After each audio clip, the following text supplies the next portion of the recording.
ഭൂമിയിൽ അത്ഭുതങ്ങൾ ചെയ്യുവാൻ ദൈവം തിരഞ്ഞെടുത്ത മനുഷ്യൻ നീ തന്നെയാണ്, ഞാൻ തന്നെയാണ്. ആമേൻ.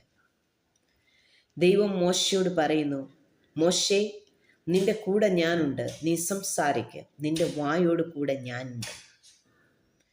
മോശയുടെ കയ്യിലിരുന്ന ഒരു സാധാരണ വസ്തുവായ സ്റ്റിക്ക് ദൈവം ഒരു അത്ഭുതമാക്കി തീർത്തു.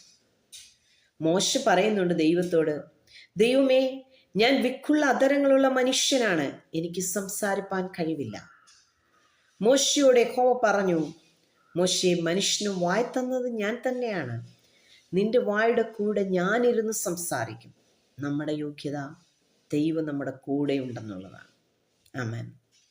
മോശയിലൂടെ ഭൂമിയെ സ്വാധീനിച്ച് ചിലത് ചെയ്ത സ്വർഗത്തിലെ ദൈവം ഇന്നും ഭൂമിയെ സ്വാധീനിച്ച് ചിലത് ചെയ്യുവാൻ, രോഗികളെ സൗഖ്യമാക്കുവാൻ, അത്ഭുതങ്ങൾ ചെയ്യുവാൻ, ചിലത് പ്രവർത്തിപ്പാൻ മനുഷ്യന്റെ സഹകരണം ദൈവം ആഗ്രഹിക്കുന്നു. അത് എൻ്റെ സഹകരണം, നിങ്ങളുടെ ഓരോരുത്തരുടെയും സഹകരണമാണ്. ദൈവത്തിൻ്റെ വായായി തീരുവാൻ, ദൈവത്തിൻ്റെ കരമായി തീരുവാൻ നമുക്ക് ദൈവകരങ്ങളിൽ ഏൽപ്പിച്ചു കൊടുക്കാം. കർത്താവ് നമ്മളിലൂടെ അത്ഭുതങ്ങൾ ചെയ്യും. ആമേൻ.